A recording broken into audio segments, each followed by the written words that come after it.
Assalamualaikum warahmatullahi wabarakatuh. Selamat datang kembali di channel Om Riz Official. Untuk kisah kali ini ada sebuah cerita yang berjudul Korban Santet Lowo Ireng. Sebuah kisah dari tulisannya Luna Luminosa. Dan sebelum kita lanjut ke ceritanya, tekan dulu tombol like video ini dan jangan lupa tekan juga tombol subscribe channel ini. Nyalakan juga lonceng notifikasinya agar tidak ketinggalan cerita-cerita lainnya. Dan seperti apa untuk kisah kali ini? Langsung saja kita masuk ke ceritanya.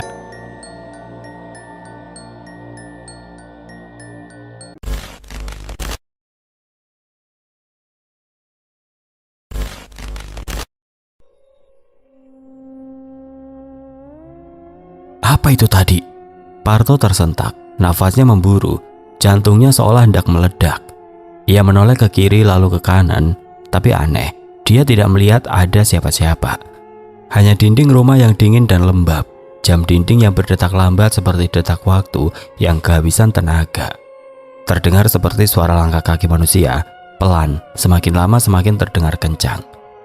Kok kayak suara orang jalan? Tapi kok aneh jam segini ya? Batin Parto heran. Parto meraih rokok di meja, tangannya gemetar saat menyalakan korek. Suara di atas kepalanya tidak berhenti, akan tetapi justru itu yang paling membuatnya takut. Seolah sesuatu sedang mengintai, entah hanya perasaannya saja atau bukan. Seekor kelelawar melintas cepat, tapi mata Parto membelalak. Itu bukan kelelawar biasa. Aneh, matanya merah menyala dan cukup besar. Wajahnya mengerikan dan seperti berwajah manusia. Matanya merah, mulutnya sobek hingga ke telinga dan mengeluarkan darah. Parto terjatuh di kursi. Astagfirullah, astagfirullah, apa itu? Dari mana datangnya? Jerit Parto histeris. Parto merangkak ke belakang, punggungnya menabrak tembok, televisi menyala sendiri, layar statis, bergaris-garis.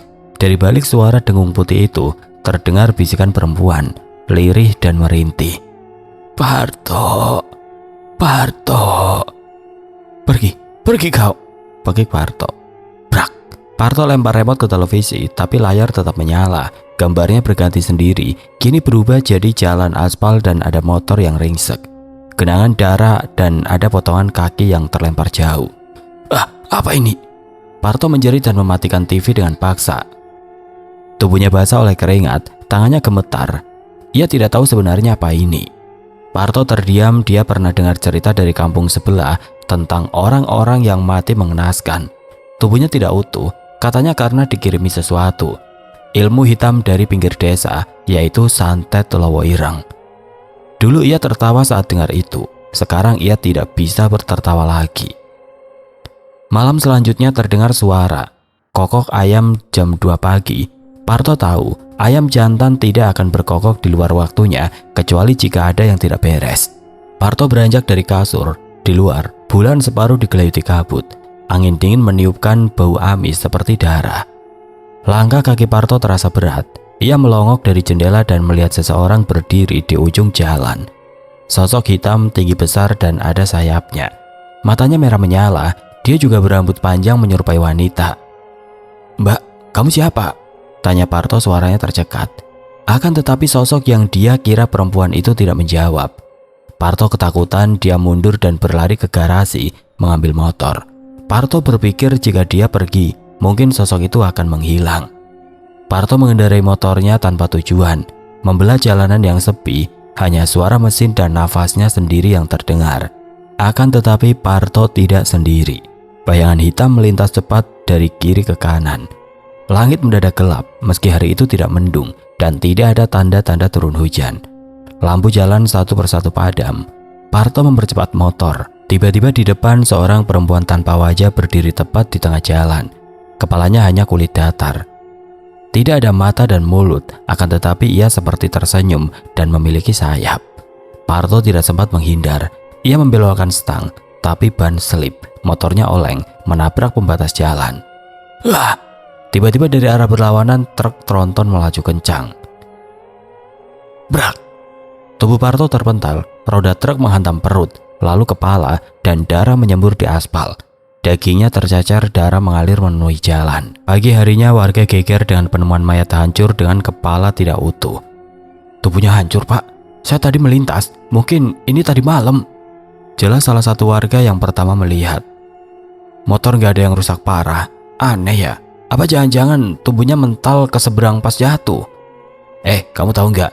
Kemarin sore katanya ada yang ngintip-ngintip di rumahnya. Tapi kan ini kecelakaan. Suara bersautan. Apa jangan-jangan dia mabok? Bisa jadi sih, apalagi zaman kayak sekarang, zaman edan. Orang-orang mulai bisik-bisik. Sebagian menghindari menyebut namanya, sebagian lagi mulai menaburkan garam di depan pintu rumah masing-masing. Takut jika Parto menjadi hantu. Sementara itu Ajeng di kejauhan tersenyum tipis sambil membakar sejumput rambut milik Parto di dalam kendi tanah liatnya. Aku gak peduli, biar dia mampus saja. Suara Ratmi melengking, menggema di ruangan sempit yang remang. Wajah wanita itu penuh amarah dan dendam. Di depannya Ajeng hanya tersenyum tipis, menatap wanita parubaya itu dengan tatapan yang sulit dijelaskan. Wanita itu selalu misterius dan tidak banyak bicara. Ajeng duduk bersila di atas tikar pandan yang sudah mulai lapuk. Di hadapannya, kemenyan menyala perlahan. Asapnya melingkar ke langit-langit, membentuk bayangan aneh. Ratmi mengulurkan sebuah foto. Wajah seorang wanita yang kerap disapa dengan sebutan Nina. Gadis itu tersenyum dengan bibir merah menyala, lengkap dengan caption pamer berlian di tangan. Namanya siapa? Tanya Ajeng singkat. Nina, Mbok. Dia pelakor, jahat. Suami saya Pak Wibowo direbut dia. Wanita ini usianya baru 23, tapi kelakuan, astaga, nggak tahu malu. Ratmi mengertakkan giginya, air matanya berkilat karena amarah yang terpendam lama. Saya sakit hati, Mbok. Suami saya nggak pulang, nggak kasih uang juga. Lanjut Ratmi sambil menangis. Ajeng tidak banyak bicara. Ajeng hanya bergumam dan ia menaruh foto itu di atas tanah, lalu mengambil sejumput tanah kuburan yang disimpannya dalam bungkusan kain hitam. Ia mencium tanah itu, matanya menutup pelan. Ia juga meneteskan darah lowo atau kalong. 3 malam. Jangan tunggu lebih lama. Dia akan melihat wujud keinginannya sendiri sebelum ajalnya menyentuh. Ucap Ajeng mantap. Ratmi menganggukkan kepalanya. Berapa sesarinya, Mbok? Seikhlasmu saja, asalkan cukup aku beli kemenyan dan bunga. Ratmi memberikan amplop dan segera pergi dari tempat itu. Malam pertama sejak perjanjian dengan setan dilakukan, Nina mengusap wajahnya sambil bercermin. Lipstik merah sempurna, ia keluar dari kamar indekos dan melirik motornya yang sudah mengkilat. Oke, aku udah cantik mubahana. Emang gak salah aku jadi simpenan, bisa banyak uang. Seru Nina penuh percaya diri. Honda Beat modifikasi, knalpot bersuara nyaring dan stiker nama dirinya di bagian samping. Gak ada yang bisa ngalahin aku malam ini, gumam Nina sambil tersenyum. Malam itu ia hendak ke tempat karaoke bersama teman-temannya setelah mendapatkan uang banyak dari Pak Wibowo. Akan tetapi baru beberapa meter melaju, motornya tiba-tiba mati sendiri. Lampu padam, mesin mendadak dingin, seperti tidak dipakai berhari-hari. Padahal sore tadi dia sudah mengendarai motor itu. Apaan sih ini? Kok tiba-tiba mati? Nyebelin banget. Padahal akinya baru loh, bensin juga full. Nina mengumpat, turun dari motor. Ia menendang-nendang roda depan. Dasar bego. Nina masih mengumpat. Malam itu terasa begitu sunyi. Tiba-tiba terdengar suara aneh. Suara seperti kuku menggores aspal. Nina menoleh ke belakang, kosong, tidak ada orang. Suara apa itu? Duh, bikin merinding saja. Gumam Nina, dadanya berdebar kencang, bulu kuduk juga meremang. Udara mendadak dingin. Nina merasa ada sesuatu di belakang punggungnya, bukan angin, bukan juga perasaan. Berat, seolah ada seseorang yang tengah memeluknya dari belakang. Siapa sih? Teriaknya sambil menoleh cepat. Tidak ada siapapun. Tiba-tiba motornya hidup sendiri tanpa disentuh. Merasa sial, dia pun memutuskan untuk pulang tidak jadi ke karaoke. Malam berikutnya Nina mulai merasa tidak enak. Pagi tadi ia menemukan bekas cakaran panjang di jok motornya seperti dicakar hewan, tapi dalam dan besar. Entah hewan apa yang mencakarnya. Ini bekas cakaran apa ya? Semalam perasaan gak ada apa-apa deh. Mana mungkin kucing? Aku kan gak pelihara kucing. Batin Nina heran. Nina akhirnya mengabaikan. Pikirannya terlalu keras kepala untuk menerima logika yang menakutkan. Lagi pula ia punya tujuan malam ini. nongkrong lagi di kafe baru yang sedang viral. Tidak lupa dia juga sudah meminta uang kepada Pak Wibowo. Akan tetapi saat berjalan, tiba-tiba motornya terasa lebih berat, seperti sedang membonceng 2 orang. Ia menengok spion, tidak ada siapapun di sana. "Kok berat ya?" tanya Nina kepada dirinya sendiri. Namun tiba-tiba motornya terasa amblas di bagian belakang. Gas tidak seimbang, seolah ada yang menindih dari belakang dan kini lebih banyak lagi rasanya. Jangan-jangan banyak kempes. Nina akhirnya menepikan motornya. Akan tetapi sebelum sempat turun, terdengar suara nafas di telinganya seperti berbisik sangat dekat dan hangat. "Ah!" Nina memekik. Ia meloncat dari motor menatap ke sekeliling. Lagi-lagi kosong, tidak ada siapapun. Langit tiba-tiba mendung, angin berembus pelan. Akan tetapi hawa di sekitarnya seperti panas dan aneh. Nina buru-buru menstarter motor dan pulang. Di jalan menuju rumah, ia melihat sesosok perempuan berdiri di tengah jalan. Perempuan itu mengenakan gaun putih, rambut panjang menutupi wajah, berdiri membelakangi arah Nina. "Woi mbak, awas dong, minggir!" Nina membunyikan klakson berkali-kali. Perempuan itu menoleh perlahan, wajahnya datar, tanpa ekspresi, pucat, tatapan matanya kosong. Wanita itu tiba-tiba berubah hitam, punya sayap, dan matanya merah menyala. "Ah, tolong!" Nina berteriak. Ia langsung saja putar balik dan tancap gas. Malam selanjutnya entah kenapa kejadian itu terjadi setiap malam. Nina memutuskan tidak keluar rumah. Akan tetapi malam itu kamar indekosnya dipenuhi bau anyir, bau amis darah yang menyengat. Meski tidak ada luka atau darah sama sekali di tubuhnya. "Ada apa ya? Kok kayak bau bangke?" "Ah, mungkin di sebelah." Nina mengunci pintu, menyumpal telinga dengan earphone. Akan tetapi tetap saja dia mendengar sebuah suara. "Nina." Sebuah suara yang mendesis memanggil nama Nina. Sebuah suara perempuan, lembut, menyeret, seperti suara yang keluar dari tenggorokan robek. Nina membuka mata. Kaca indekosnya ia melihat sosok perempuan berpakaian putih sedang duduk di ranjang, tepat di belakangnya. Perempuan itu tanpa wajah, akan tetapi tubuhnya menggigil dan suara nafasnya menyeramkan.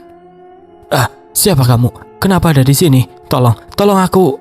Nina berteriak meminta tolong dan berlari keluar. Ia naik motor, tidak tahu arah, yang penting menjauh.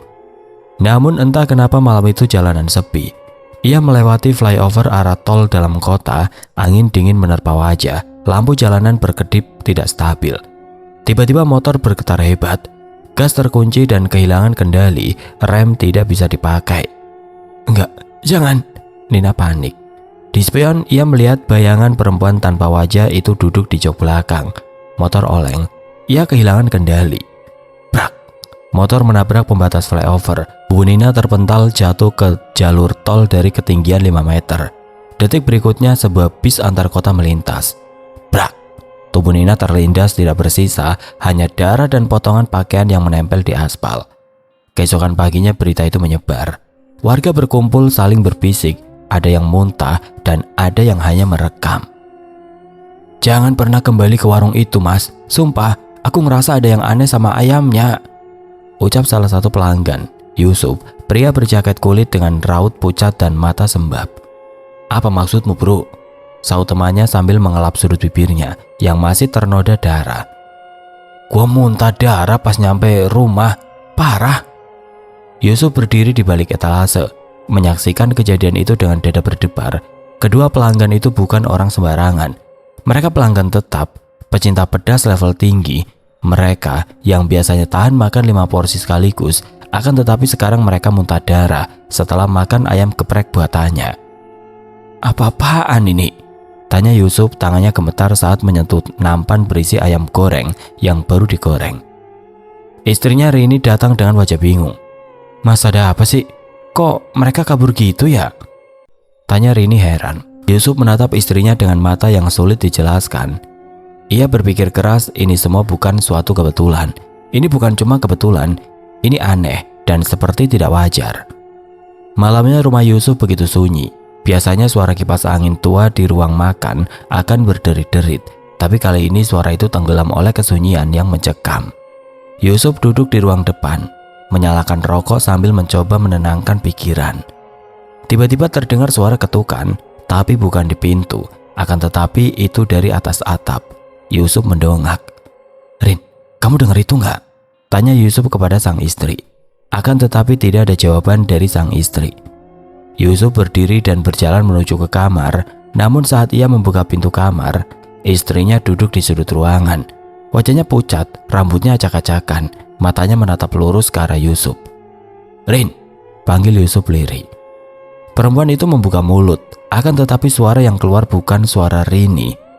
"Awakmu wis nolak aku, saiki rasakno." Yusuf mundur. Apa maksudmu, Rini? Kamu kenapa?" tanya Yusuf heran. Perempuan itu tertawa, akan tetapi tawa aneh bukan suara istrinya. Tawa itu seperti suara orang tua, serak dan menakutkan. Yusuf terpaku, tubuhnya membeku. Tiba-tiba tubuh Rini terangkat sendiri. Kedua tangannya terentang, matanya membelalak ke atas. "Saiki giliranmu, Yusuf. Awakmu ora iso lari," jerit istri Yusuf. Tiba-tiba lampu kamar padam. "Ah!" Yusuf menjerit. Pagi harinya Rini sudah tertidur seperti biasa. Saat ditanya, ia tidak ingat apapun. Berbeda dengan Yusuf yang tidak bisa melupakan malam itu. Hari itu juga ia menutup warung. Akan tetapi kejadian aneh belum berhenti. Ayam-ayam potong yang dipesannya dari supplier datang dengan kondisi membusuk. "Kok ayamnya busuk, Mas?" tanya istri Yusuf heran. Yusuf mendekat dan melihat apa yang terjadi. Air dalam ember berubah warna menjadi merah. "Iya, kok bisa ya?" Setiap malam Yusuf mendengar suara kelelawar mengitari atap rumahnya. Bukan kelelawar biasa, akan tetapi bentuknya sangat besar dan seperti manusia bersayap. "Kamu bukan mimpi, Yusuf," ucap Yusuf pada dirinya sendiri malam itu sambil memegang pisau dapur.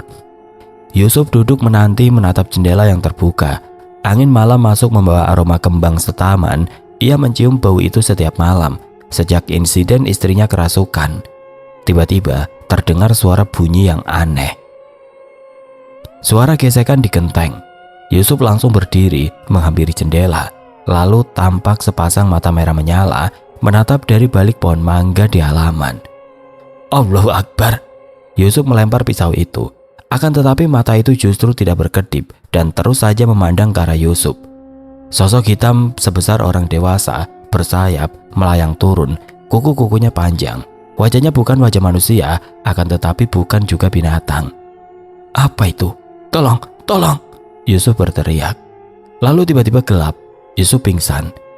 Tepat malam Jumat, Yusuf kehabisan ayam. Warung sudah tutup tapi dia masih harus cari bahan buat besok. Dengan berat hati ia menyalakan motornya dan menuju pasar malam. Angin malam begitu dingin. Akan tetapi ada yang lebih dingin, sebuah nafas yang meniup di tengkuknya. Yusuf pun menoleh ke belakang. Namun tidak ada apa-apa. Kosong, sepi dan sunyi. "Kok kayak ada yang niup ya?" tanya Yusuf kepada dirinya sendiri. Motor melaju pelan, akan tetapi ada bayangan di kaca spion. Ada sosok hitam duduk di belakangnya, tinggi dan besar. "Astagfirullah, apa itu?" Yusuf memejamkan mata, akan tetapi naas. Motor tiba-tiba saja oleng. "Ah!" Suara lengkingan perempuan tua menggema di kepalanya. Yusuf membuka mata. Jembatan penghubung desa sudah di depan mata dan dia harus segera menyebar. Akan tetapi Yusuf melihat sosok tinggi besar hitam berdiri di tengah jalan. Lawa ireng dengan sayap hitam besar dan kepala mirip tengkorak manusia. Yusuf menjerit. Ia membanting setir. Brak! Motornya menabrak pembatas jalan. Kepalanya menghantam trotoar. Suara tulangnya pecah terdengar jelas di malam itu. Tubuhnya menggelinding ke aspal. Darahnya mengalir deras. Yusuf mati di tempat. Pagi harinya warga geger. Mayat Yusuf ditemukan petugas kebersihan. Akan tetapi bukan itu yang bikin geger. Di bawah tempat tidur di rumahnya ditemukan gumpalan kembang setaman dan bangkai kelelawar raksasa dengan wajah mengerikan. Ajeng, dukun pengirim santet, hanya tersenyum di rumahnya yang jauh di ujung kampung. Beberapa bulan kemudian sebuah kejadian aneh kembali terjadi. "Siapa di sana?" Jeffrey membanting helmnya ke lantai bengkel. Nafasnya memburu. Mata Jeffrey membelalak menatap ke sekeliling. Sunyi, tidak ada siapapun. Akan tetapi suara itu jelas barusan memanggil namanya dari dalam helm. "Jeffrey, mati kamu." Tubuh Jeffrey mendadak menggigil, bukan karena dingin, akan tetapi itu semua gara-gara yang sudah 4 hari menghantuinya. Setiap kali ia mengenakan helm, suara itu terdengar lagi. Sial, ini pasti karena utang itu. Dasar tua bangka, sukanya main ilmu hitam. Umpat Jeffrey kesal. Jeffrey menyeka peluh di keningnya. Ia menendang helm itu hingga menggelinding ke bawah kolong mobil yang sedang dia servis. Udara malam semakin pengap. Bau oli dan karat tidak mampu menutupi aroma Melati yang menyelinap tiba-tiba. Melati di bengkel malam-malam begini. Ponsel Jeffrey bergetar. Notifikasi masuk, satu pesan WA dari nomor tidak dikenal. 7 malam, nyawamu lunas. Apa-apaan ini? Jeffrey membentak layar ponselnya.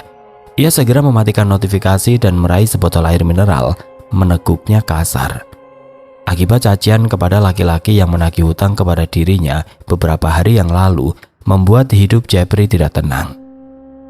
Beberapa hari kemudian sebuah bayangan muncul lagi, kali ini dari spion motor. Jeffrey baru saja mengantar onderdil ke pelanggan tetapnya di pinggir kota. Saat melintas di jalan menurun, ia melihat sesuatu di spion. Bayangan tinggi besar, berjubah hitam, matanya merah menyala. Astagfirullah. Jeffrey sontak saja membelokkan motor secara mendadak, nyaris menabrak pembatas jalan. Nafasnya tersegal, tangan gemetar. Apa itu tadi? Kayaknya itu bukan manusia. Lalu apa? Batin Jeffrey dengan tubuh yang bergetar hebat. Begitu Jeffrey berhenti di minimarket 24 jam, penjaga kasir memandangnya aneh. Mas, ngapain teriak-teriak? Wajahnya pucat banget loh. Jeffrey tidak menjawab, pandangannya kosong. Helm di tangannya bergetar. Jeffrey hutang, dibayar nyawa. Suara itu muncul lagi, kali ini dari helm yang terbuka. Jeffrey segera keluar dari minimarket. Goblok, apa yang dikutukan? Jeffrey membanting helm itu ke aspal. Orang-orang mulai memperhatikannya. Udah mas, masuk aja dulu, mau beli apa? Ajak sang kasir mengejar Jeffrey. Enggak, saya harus pulang. Jeffrey pun pulang dengan ketakutan dan menimbulkan tanda tanya. Malam berikutnya Jeffrey memutuskan tidur di bengkel. Ia merasa lebih aman di antara deretan kendaraan rusak daripada sendirian di rumah. Akan tetapi malam itu justru menjadi malam terpanjang dalam hidupnya. Angin menusuk dari lubang ventilasi. Di luar suara serangga tidak terdengar, akan tetapi sayup-sayup ada bunyi kepakan sayap. Jeffrey membuka matanya, lampu bengkel padam, listrik mati. Gumam Jeffrey lirih. Langkah berat terdengar dari arah pintu. Jeffrey bangkit, tubuhnya menegang. Suara itu semakin dekat, bayangan hitam mulai membentuk di balik kaca. Tok, tok, tok. Siapa di luar? Jangan main-main. Buah suara berat menjawab lirih. Bayar hutangmu. Pintu bergoyang, Jeffrey meraih obeng dan berlari ke sudut ruangan. Akan tetapi sesosok makhluk tinggi besar menerobos masuk dari langit-langit, mencabik kanopi dengan kuku runcing. Wajahnya mirip manusia, tapi kedua matanya membara menyala merah.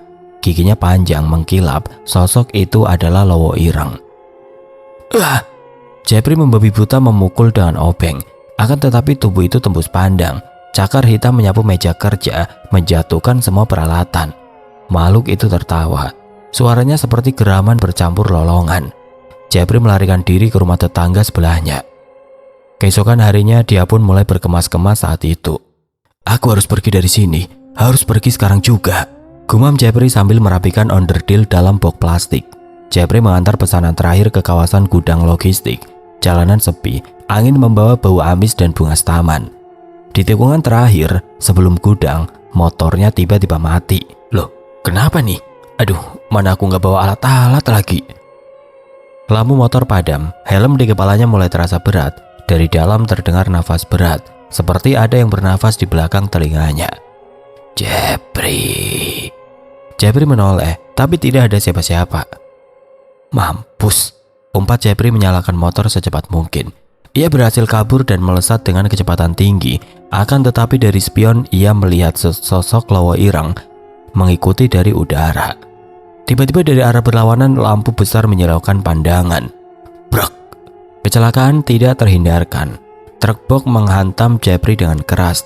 Tubuhnya terpental sejauh 3 meter, helmnya retak. Kakinya patah dengan posisi mengerikan. Wajahnya remuk, tidak bisa dikenali. Sementara itu di tempat lain, salah satu korban santet Lowo Ireng mulai lagi. Sialan, klakson siapa itu tengah malam begini? Rian mengumpat sambil melempar bantal ke jendela. Sudah hampir 2 minggu ini ia tidak bisa tidur nyenyak. Suara klakson keras meraung di luar seperti mobil besar yang lewat. Akan tetapi saat dilihat dari jendela kosnya yang berada di lantai 2, jalanan kosong, gelap dan mencekam. Tidak ada kendaraan, bahkan motor pun tidak ada. Suasana sunyi, namun klakson itu kembali lagi setiap malam, dan malam ini lebih panjang seperti menembus telinga. Kau dengar lagi suara itu? Tanya Agus, teman sekamar Rian, dari kasur sebelah. Rian mendengus. Tiap malam, Gus, gila ini. Tapi yang lebih gila lagi, aku mulai lihat bayangan hitam di sudut mataku, di dalam kamar, di kamar mandi, bahkan tadi sore di kampus. Gus terdiam. Ia tahu Rian bukan orang yang mudah takut. Tapi sejak kejadian malam Jumat lalu, saat Rian nyaris menabrak seseorang di jalan sepi, tingkah lakunya berubah. Seminggu lalu tepat malam Jumat, Rian melaju dengan motor Matic merahnya. Dia mengantuk dan kesal karena tugas kuliah belum selesai.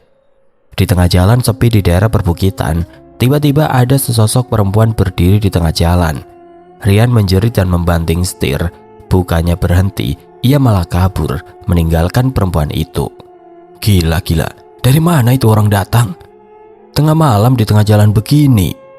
Gumam Rian panik. Akan tetapi sejak malam itu Rian tidak bisa tenang. Ia mulai sering mendengar suara-suara aneh. Bahkan tubuhnya mulai menunjukkan luka-luka aneh. Lebam di punggung, cakaran di lengan, dan beberapa kali seperti luka bakar kecil di leher. Aku gak pernah jatuh, Gus. Tapi pagi-pagi bangun, selalu ada luka baru. Ini bukan hal biasa, ujar Rian menceritakan kepada Agus. Agus hanya bisa diam.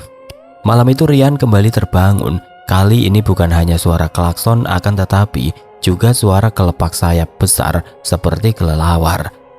Saat ia buka jendela, matanya terpaku pada seekor Lowo Ireng sebesar kambing bergelantungan di pohon mangga depan kos. Matanya merah menyala. Sayapnya mengepak pelan, namun menebar hawa dingin menyayat. Sosok itu perlahan berayun menatap lurus ke arah Rian. Hari-hari berikutnya Rian semakin kalut. Ia mengurung diri, bahkan di kampus pun jadi pendiam. Teman-teman mulai menjauh karena ia seperti orang linglung. Ketika ditanya, ia hanya bisa menjawab dengan suara pelan. Dia datang lagi. Malam itu Rian mencoba menghubungi seorang ustadz, namun nomor tidak bisa dihubungi. Saat ke rumahnya, ustadz itu sedang pergi keluar kota. Saya hanya bisa kasih satu pesan, nak, kata istri ustadz. Jangan pernah abaikan permintaan maaf dari orang yang sudah kau lukai. Apalagi kalau dia punya darah leluhur kuat dari timur sana. Kata-kata itu membekas. Rian teringat sosok gadis yang pernah ia permalukan di depan teman-temannya. Ayu, gadis pendiam dari pedalaman Banyuwangi. Kulitnya hitam manis, logatnya medok dan tatapannya seperti menyimpan rahasia. Rian pernah mengejeknya di depan kelas karena membawa bekal daun kelor dan nasi jagung. Orang kampung, makanan jin dibawa ke kampus, hina Rian tanpa rasa belas kasihan. Ayu hanya diam. Akan tetapi setelah itu ia tidak pernah datang lagi. Bahkan tidak ada yang tahu di mana rumah Ayu sebenarnya. Malam Jumat kembali datang. Rian pulang dari kampus lebih malam karena asistensi tugas. Jalanan sepi dan berkabut. Saat melintasi persimpangan tua, motor Rian tiba-tiba mati total. Sial, ini kelapa lagi, umpat Rian sambil coba menstarter motornya berkali-kali dan gagal. Suara klakson tiba-tiba terdengar dari belakang, keras, panjang dan membuat dadanya sesak. Rian menoleh, namun aneh, tidak ada apapun apalagi mobil. Rian kembali coba mendorong motornya, akan tetapi ketika sampai di jalan utama, suara tawa menyeruak dari balik helmnya. Tawa perempuan tua, serak dan menggema. Sudah waktumu, Le. Sudah waktumu pulang. Siapa kau? Rian menjerit membuang helmnya ke tanah, akan tetapi suara itu tidak berhenti. Tiba-tiba segerombolan Lowo Ireng melintas di atas kepala Rian. Mereka mengitari pohon besar di pinggir jalan dan satu persatu mendarat di atas kabel listrik, seperti menunggu aba-aba. Rian berlari sambil mendorong motornya sejauh mungkin, akan tetapi kemanapun ia melangkah, jalan yang ia tempuh selalu kembali ke persimpangan tadi. Seolah-olah ia diputar dalam lingkaran yang hanya itu-itu saja dan tidak ada titik keluarnya. Ini gak mungkin. Aku sudah lewat sini tadi. Rian panik, ia nekat menyalakan motornya lagi. Kali ini menyala, ia langsung melesat. Akan tetapi sesosok lowo ireng besar tiba-tiba muncul di jalan. Sosok itu berdiri tegak, bersayap, dan berwajah manusia tua dengan mata hitam pekat. Rian membelok mendadak, menyeberangi rel kereta. Namun, kereta malah menghantam tubuh Rian dan motornya dalam kecepatan tinggi. Tubuh Rian terlempar jauh, jatuh terseret di bebatuan dan tertindih roda belakang kereta. Wajahnya remuk, tubuhnya ringsek. Sudah banyak korban santet lowo ireng yang Ajeng kirim. Ajeng, kamu yakin mau ambil ini? Suara Bu Sarmi, tetua dukun di desa itu terdengar ragu. Ajeng mengangguk pelan, tatapannya kosong namun tegas. Ini bukan soal mau atau tidak. Kliennya sudah membayar mahal dan aku harus buktikan kalau aku bisa menundukkan siapa saja, bahkan yang disebut-sebut sebagai orang sakti dari lereng Gunung Raung. Bu Sarmi menarik nafas panjang. Kalau benar itu Ki Joko Ireng, lebih baik kamu tolak. Dia bukan manusia biasa. Bahkan dulu aku pernah melihat langsung kekuatannya. Ajeng tidak menjawab. Ia hanya berdiri mengangkat baki berisi kemenyan, bunga dan boneka pandan yang telah ia siapkan sejak siang. Malam itu bulan tertutup awan, angin terasa menggigit, membawa bau tanah basah dan sisa-sisa pembakaran hutan dari utara. Ritual dimulai tepat tengah malam. Di pendopo kecil di belakang rumahnya, Ajeng menaburkan garam dan bunga di sekeliling lingkaran tanah yang sudah ia buat sebelumnya. Ia menyalakan kemenyan, lalu duduk bersila di tengah-tengah lingkaran. Namun sejak awal ada yang janggal. Api pada kemenyan enggan menyala. Saat akhirnya terbakar, asapnya tidak naik ke atas, melainkan berputar-putar dan berbalik arah menyelimuti tubuh Ajeng. Ini gak biasa, gumam Ajeng. Namun ia melanjutkan, mantra mulai dilantunkan. Aku panggil namamu, wahai pemilik roh dari gunung. Aku kirimkan kutukan ini padamu, jadilah lemah di hadapanku. Tiba-tiba angin berembus kencang. Suara kayu tua bergemertak, lampu-lampu petromak kecil di sekeliling pendopo padam satu persatu. Kemenyan yang tadi menyala kini mati seketika, seperti ada yang menyiram dengan air. Ajeng mulai gemetar.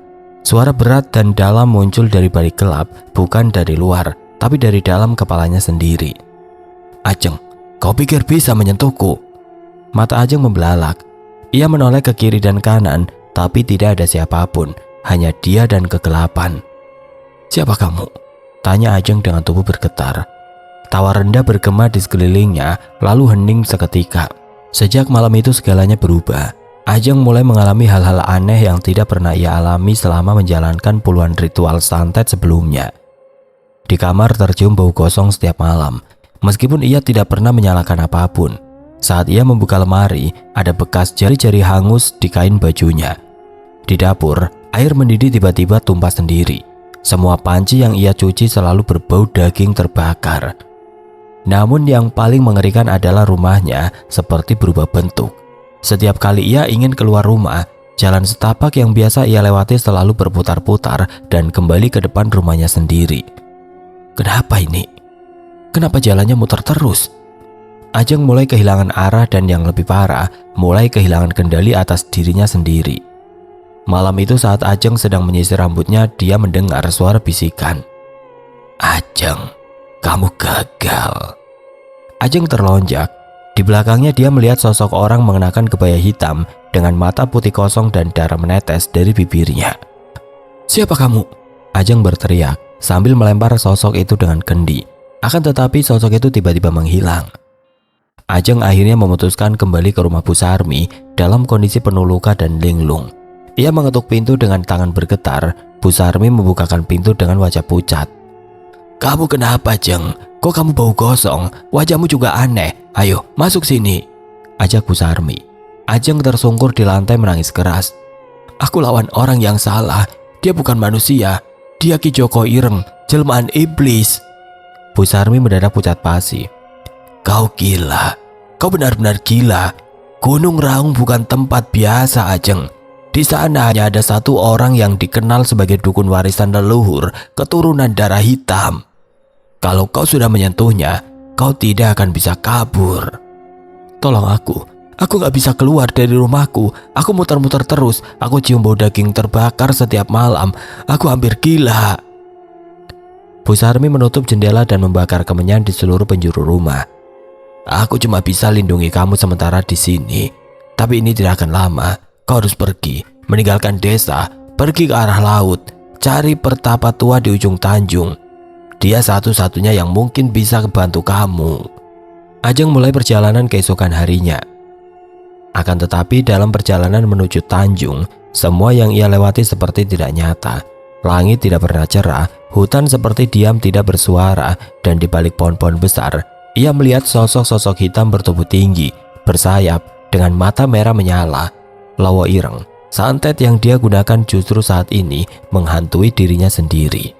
Pergi kamu, pergi! Teriak Ajeng sambil berlari. Akan tetapi bayangan itu selalu mengikutinya. Langkah mereka tidak menimbulkan suara, tapi tanah bergetar setiap mereka muncul. Malam itu Ajeng tiba di sebuah pondok di pinggir pantai. Seorang lelaki tua sedang duduk menatap ombak. Nama aku Balodra. Aku tahu kau akan datang. Balodra berkata pelan. Ajeng nyaris pingsan. Tolong aku mbah, aku minta maaf. Aku salah lawan Ki Joko Ireng. Balodra menggeleng pelan. Maafmu tidak cukup. Tapi aku bisa bantu tahan kutukannya hanya sementara. Berapa lama? 5 malam. Setelah itu kau harus memilih mati atau menyerahkan dirimu menjadi bagian dari bayangan itu. Ajeng membeku, matanya basah, tubuhnya gemetar. Dia sadar bukan lagi pengirim santet, melainkan korban dari pembalasan. Ki Joko Ireng tidak akan berhenti sebelum menyelesaikan balasannya. Aku harus pergi dari sini malam ini juga. Gumam Ajeng sambil meraih ransel kecil berisi pakaian dan jimat yang tersisa. Tangannya gemetar, tubuhnya basah keringat, nafasnya memburu seperti tengah berlari dari bayangannya sendiri. Sejak malam ritual itu gagal, Ajeng tahu ia telah menyentuh sesuatu yang tidak seharusnya disentuh. Ia sedang melawan sebuah kekuatan yang tidak biasa. Lawannya kali ini Ki Joko Ireng, sang ahli ilmu hitam tiada tanding. Aku harus pergi sekarang, sebelum semuanya terlambat. Akan tetapi malam itu tidak seperti malam-malam biasa. Ketika Ajeng keluar dari rumah dan menaiki motornya, Ajeng merasa udara begitu dingin. Ia menyalakan mesin motor dan saat roda mulai berputar, jalan desa yang biasa ia lalui terasa asing. Tikungan pertama seharusnya menuju ke jalan besar, tapi malah membawanya kembali ke depan rumah. Ajeng mencengkeram stang motor lebih kuat. Mustahil, aku baru saja lewat sini. Ajeng tidak menyerah, ia mencoba lagi menyusuri jalur berbeda, memutar arah, bahkan mengikuti suara jangkrik sebagai penanda arah. Akan tetapi setiap kali jalan, justru mengembalikannya ke tempat yang sama, rumahnya sendiri. Ajeng mulai menangis. Apa aku sudah terperangkap? Tiba-tiba dari kejauhan ia mendengar suara yang tidak asing. Klakson panjang memekakkan telinga. Ajeng menoleh ke arah suara itu. Di ujung jalan desa, samar-samar terlihat sorotan lampu motor. Motor-motor itu melaju perlahan, namun yang membuat Ajeng kehilangan kata-kata tidak ada seorang pun yang mengendarainya. Motor setan, teriak Ajeng. Ajeng mundur pelan, bibirnya gemetar. Motor itu adalah milik para korban yang pernah ia santet. Tidak mungkin, kalian sudah mati. Tiba-tiba motor-motor itu berbelok, mengepung Ajeng dari segala arah. Tolong, tidak bisa, ini gila. Ajeng menjerit dan kabur ke dalam rumah, menutup pintu. Akan tetapi saat menoleh ke belakang, dia justru melihat sosok dirinya sendiri berdiri. Kamu bukan siapa-siapa di hadapan kami. Pergi kamu, sialan. Ajeng melempar benda apapun ke arah bayangan itu. Ajeng meraih gelas dan melemparkan ke arah bayangan itu. Akan tetapi dari serpian gelas itu justru muncul wajah-wajah orang yang dia santet. Mereka menari seperti wayang rusak. Tangan dan kaki mereka patah, tapi tetap bergerak. Mata mereka kosong, darah masih menetes dari wajah dan kepala mereka yang rusak. Ajeng kembali memekik. Ia tidak tahan dan harus kabur, sekarang juga. Ajeng keluar dari rumah, nekat menembus hutan kecil untuk mencapai jalan utama menuju kota. Malam begitu sunyi, bahkan hewan malam pun seolah tidak berani bersuara. Setelah hampir setengah jam berjalan kaki, Ajeng akhirnya sampai di perempatan besar yang menuju kota. Ia mengibaskan rambut dari wajahnya, mencoba mengatur nafas. Akhirnya. Namun dari arah kanan, lampu truk besar menyala terang. Menyilaukan mata, Ajeng menoleh dan terlambat. Brak! Dentuman keras menggetarkan malam. Tubuh Ajeng terlempar sejauh belasan meter. Darah mengalir deras dari kepala dan dadanya. Hancur. Orang-orang yang menemukan jasadnya pagi hari tidak bisa mengenali wajahnya lagi. Tubuh itu ringsek seperti habis digilas. Di perempatan yang sama dengan kematian Parto. Kabar kematian Ajeng menyebar cepat di desa, akan tetapi tidak ada yang mau membicarakannya lama-lama. Tidak lama setelah Ajeng dikuburkan, rumahnya tiba-tiba terbakar sendiri tengah malam. Padahal tidak ada aliran listrik atau api.